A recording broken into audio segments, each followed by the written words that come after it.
Hello and welcome back to the channel. Today we're going to take a couple of minutes and talk about an interesting new product. I'm going to attempt to add the Google Assistant to my Tesla Model 3. That's why we're out in the car today. So today we're going to be taking a look at the ROAV from Anker. According to the package, it says, discover the Google Assistant for your car, ROAV Bolt. Now, from talking to the people at Anker, there's actually a second version of this on the way. This one retails for about $50. The new one is about $70. This adds Google Assistant to whatever vehicle you put it in. The new one is going to add Google Assistant or Amazon's Assistant, which I'm not going to say the name so I don't trigger anything. But I thought today we just take a minute, hook this into the car, and see exactly how it works. Now, I have gone ahead and made sure that I do have the Google Assistant installed on both my iPhone and my Android phone, my Galaxy S10. It says it's in beta for iOS, so it may not work on here. That's why I figured I'd go ahead and have it on the S10 as well, just so I can try it on both. But let's see what we get in the box first and foremost. So, of course, get some documentation. It says, let's get started with Google Assistant. Of course, we get the ROAV Bolt itself, and it says a 3.5mm aux cable, which I won't be using because the Tesla does not have one of those. No 3.5mm ports in the car, so this should be the only thing that we need. Now, just taking a quick look around the device, if you can kind of see this,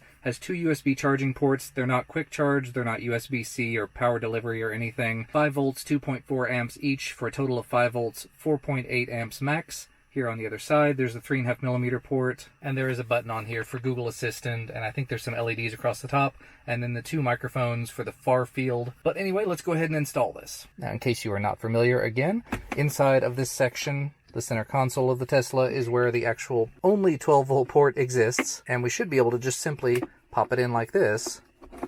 And you can hopefully see it there. It does have 4 LEDs blinking on it. And there's the two USB ports. I can kind of rotate it around, put them at whatever angle I want them to be at. Yeah, the tray fits nicely in here. I could still use those two USB ports. I think that'll work. But for now, we'll go back over to the phone. And the ROAV Bolt does show up here at the bottom, so I'll go ahead and pair to it using Bluetooth. And it says in their documentation it's supposed to take you to the Google Assistant at this point, but it's not, so I'm going to go ahead and jump over to it. And it took a little bit of time, but you can probably see there it says Start ROAV Bolt 8881 Setup. So I'm going to go ahead and hit that button. It does mention here that it is in beta, so the features and performance are going to be better on Android, obviously. I'm going to go ahead and connect to it, though. It says it's pairing it. I have already paired it, so that shouldn't need to do anything else.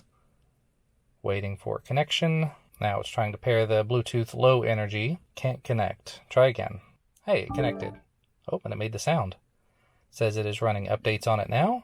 Alright, it's been almost 10 minutes, I think, but it did finish the update, and now it says, is Tesla Model 3 your car's Bluetooth? Yes, it is. Switch your car stereo to media Bluetooth. I have already done so, so my car is using this phone, the iPhone, as my Bluetooth. And we hit next. It says, testing your car stereo. I want to access the microphone. Should hear a few tones. I do hear the tones. And now it wants to use my contacts and my media library. Sure. And it says the assistant is set up. So there's tutorials, there's notifications I can set up, a start and an end sound, speak responses as a phone call, status, the firmware version and everything. And we're back. It's the next day. I actually had to reach out to the company and ask for a little bit of assistance. Unfortunately, their suggestions didn't really fix the problem. I ended up just resetting the device a couple of times and then repairing it with my phone. I think the problem I may have had was that I paired the Bluetooth up before I paired the app up, and instead it prefers to let the app do all the work. So, and actually on the iPhone it worked really well. To do a reset, you hold the button, the only button that's on the device, for 12 seconds until the lights all go white and then they all go blue. When they're blue, that means it's in the Bluetooth pairing mode again, and before too long the Assistant app picked it up, noticed it was there, paired over the Bluetooth low energy, the Bluetooth LE, and it just started working. So now, sitting here in my car, my Android phone is out of the car, so it's not that. I can say, and I'm going to go ahead and dim all the audio when I say the trigger words. Hey Google, how far away is the moon? The moon is 238,900 miles from Earth. And you can see it takes just a second for it to kick in, so I can say the entire phrase before it even picks up, but it is working, and it seems to be working very consistently. Hey Google, what's the capital of California?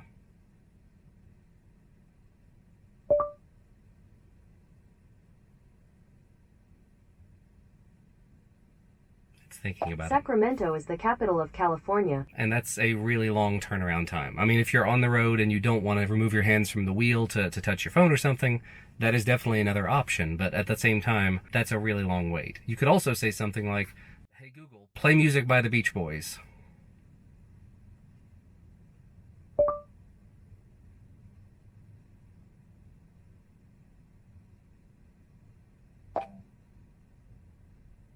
Playing the Beach Boys on Google Play Music. And that should have been completely uncut, but that is playing music from my phone through the... Yeah, it's going to go from the bolt, send it to the phone, and then from the phone to the... There we go. If everybody had a... So eventually, it did work. Maybe it would be a better experience on Android, but the one time I got it to pair up with Android, it didn't work. And I tried to pair it up again just a few minutes ago and did not have any luck with it. It's supposed to work better on Android, though. There's also the option to connect it to your car directly using the 3.5mm aux plug. And of course, you can do things like make and receive phone calls with this. Hey Google. I just told it to dial my other phone, so I'm kind of curious if that'll work. Calling. Well, it is attempting to place a phone call now. So it is very cool that that is also an option. From what I understand, they made it sound like it would actually talk. You could talk to the other person through the bolt as well, but just looking at it on my phone, it didn't show that as an option for the Bluetooth connectivity because it's not going to be playing back. But still, for the relatively reasonable price, if you have a smartphone that you're willing to connect it to, and you have a smartphone that maybe doesn't support Google Assistant when the phone is off or locked, this could be a good alternative to be able to have that hands-free option for when you're on the road. I can only assume that over time it is going to get better. Google Assistant is going to get updated. The apps are going to get updated. The device itself should have firmware updates, so hopefully it will get better over time, faster on the response time. But if you can see this, I did have this inside of my center console in the Tesla. I was able to talk to it even though it was in there and closed up. So even though I have a car that's very smart and has a lot of electronics built into it, it doesn't come with Google Assistant built in. So for $50 to be able to add that feature, that's kind of a nice offering if that's something that you're looking for. So let me know down in the comment section below. Do you have a Tesla? Have you thought about buying one? If so, would it make a difference for you for it to have Google's Assistant or Amazon's Assistant built into it? Because now that is an option with a third-party add-on. But I think that's going to wrap this up for today. Thank you guys as always for watching. I'll put a link to where you can find it down in the description if you're interested in checking it out. It doesn't just work with Teslas. It should work with any car that has Bluetooth connectivity or 3.5mm connectivity. Could be a nice way to add that extra connectivity to your car if you have the aux plug but you don't have the Bluetooth connectivity built into it. But again, thanks so much for watching. Subscribe to the channel if you want to get notified when new videos come out, if you hit the little notification bell. And like the video if you liked it. Leave the thumbs up. I definitely appreciate it. And I'll see you again very soon.